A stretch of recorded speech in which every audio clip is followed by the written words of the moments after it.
데일리 브리핑.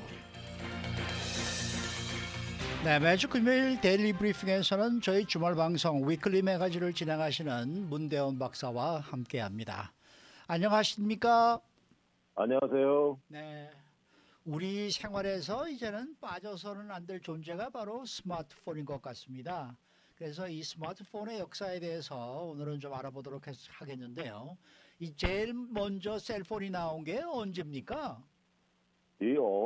알고 봤더니 50년이나 됐네요. 50년. 네, 50년 전에 그때 두 명의 라이벌이 있었다고 합니다. 네. 근데 두 번의 라이벌 간의 첫 번째 대화에서 시작된 게 셀폰의 역사인데, 1973년이니까 정확히 50년 전이죠. 예전에 그 나사에서 아폴로 프로그램에서 일했고, 그때 당시 뉴저지에서 벨 실험실에서 모바일 개발을 하던 리더가 조 앵글이라는 사람이 있는데, 이 조 앵글이 제일 먼저 한 사람은 아니고요. 이 분야에서 사실 그동안에 기술이 있었다고 그래요. 예전에 카폰 기억나시죠? 자동차에다 안테나. 네, 네.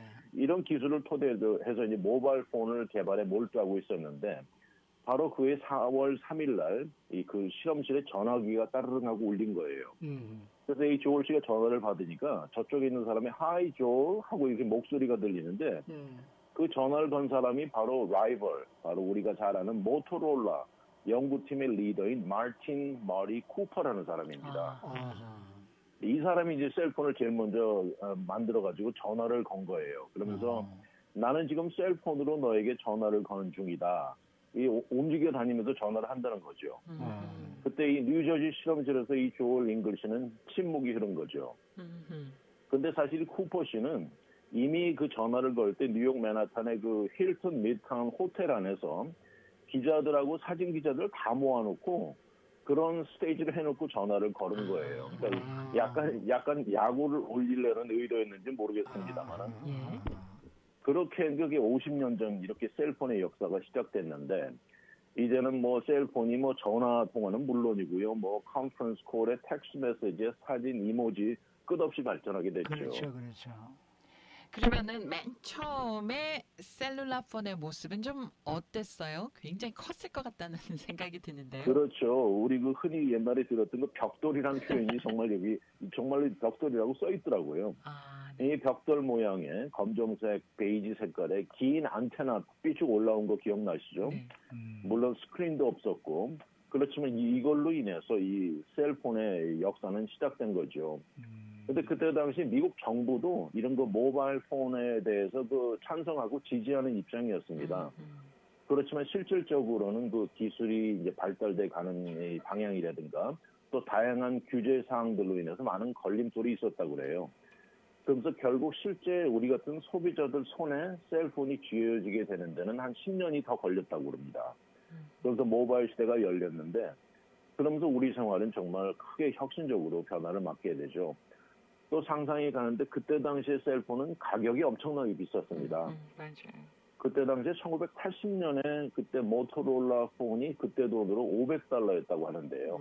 그게 뭐 비싸서 웬만한 사람들은 사는 게 참 부담스러웠고, 근데 너무 커가지고 어떤 사람은 한 손으로 둘러 잡기도 힘들었다고 이제 얘기를 하는데, 그런데 이제는 우리가 사용하는 이 셀폰, 정말 이 수백 개의 기능을 갖는 엄청난 기계가 되었죠.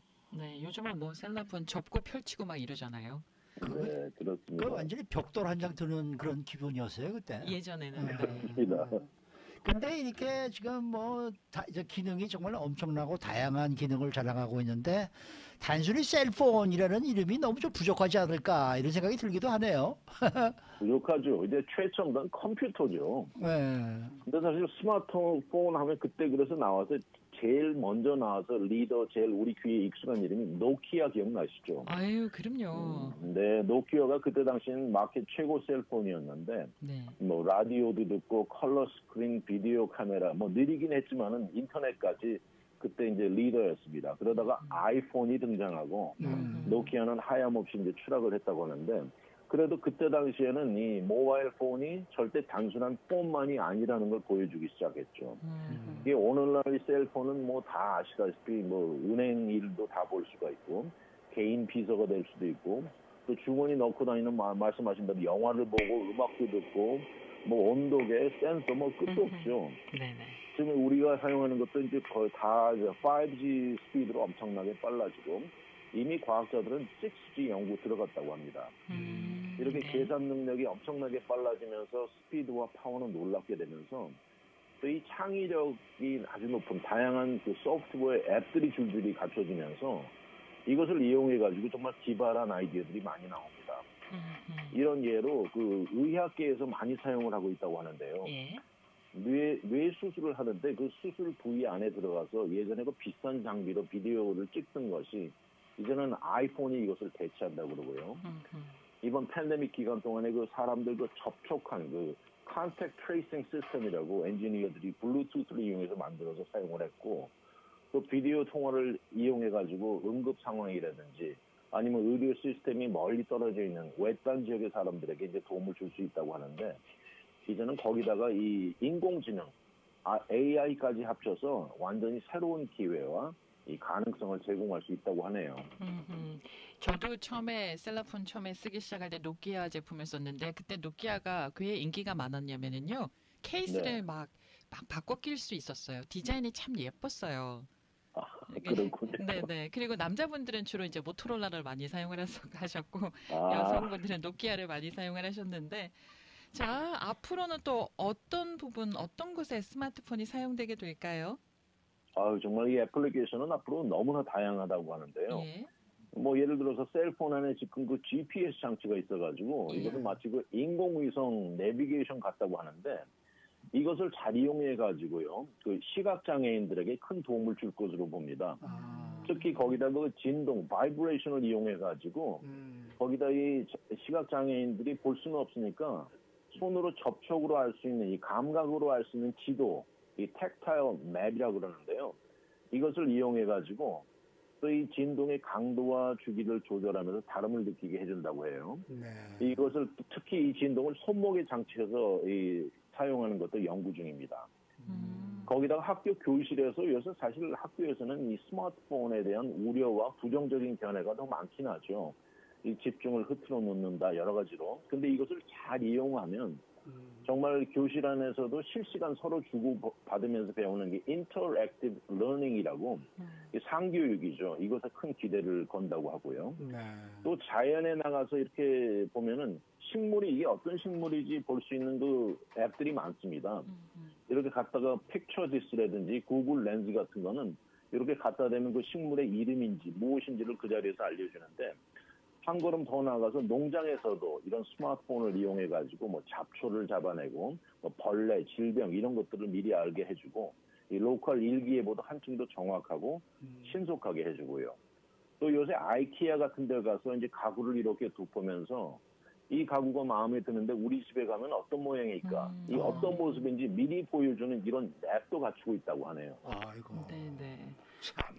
이 앱들이 처음에 사용할 때는 무료로 사용을 하잖아요.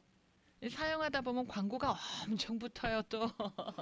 그렇죠. 그러다 보면 또 페이를 해야 돼요. 월정 뭐 한 달에 뭐 2불 99, 뭐 3불 99 이렇게 하다 보면은 거기에 나가는 돈이 또 만만치가 않아요. 네. 이 자본주의 사회라 할 수 없나 봅니다. 아니 그런데 요즘 정말 그 스피디가 상당히 빨라지지 않았습니까? 처음에는 어땠었는지 이제는 기억도 안 나네요. 그렇죠. 기억도 안 나죠. 네. 예전에 제가 기억나는 게 3G가 처음 들어본 것 같은데 3G. 사실 네. 그런데 그 전에도 사실은 1G, 2G가 다 있었습니다. 네. 근데 1G일 때는 엄청나게 말씀하신 대로 느리고 아날로그고 그때 이 단적으로 한 번 충전하는데 한 10시간 정도 충전하면요. 통화할 수 있는 시간이 30분이었다고 해요. 네. 그러다 1990년대 들어서 2G가 나오기 시작했고 이 93년 되면서 점점 이 스마트폰 그 스피드가 빨라졌는데 93년에 IBM이 사이먼을 내놓으면서 사실 이것이 어떻게 보면 전 세계에서 첫 번째 스마트폰이라고 해요. 그전에는 뭐 셀폰, 뭐 휴대폰 이러다가 이 스마트폰이 되면서 뭐 전화기뿐만 아니라 페이저가 되고 팩스 기기가 되고 PDA를 함께 갖추면서 뭐 캘린더, 뭐 시계 계산기 이 모든 것을 갖추게 됐죠. 배터리도 더 오래 가게 되고 이 실제 그 셀 타워 있지 않습니까? 셀룰러 타워들이 증가하면서 점점 빨라지고 주머니 속에 쏙 들어가게 사이즈가 작아지기 시작했습니다. 그렇죠, 그렇죠. 그리고 이제 텍스트 메시지가 이때부터 가능해지고, 아. 근데 아까 이현주 씨 말씀하신 대로 이때부터 다운로드가 가능하게 됐는데 컨텐츠를 팔기 시작했어요.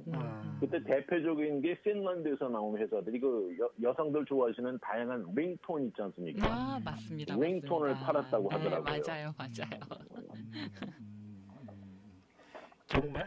정말 그 뭡니까 이 3G 때부터 확실히 좀 이 셀룰라 폰이 좀 보편화되지 않았을까 이런 생각이 좀 들긴 해요. 그렇죠? 그렇습니다. 예. 그래서 2001년에 일본에서 3G 실험에 런칭에 들어갔고 2002년에 한국에서도 드디어 SK텔레콤하고 KT가 3G를 런칭했고요.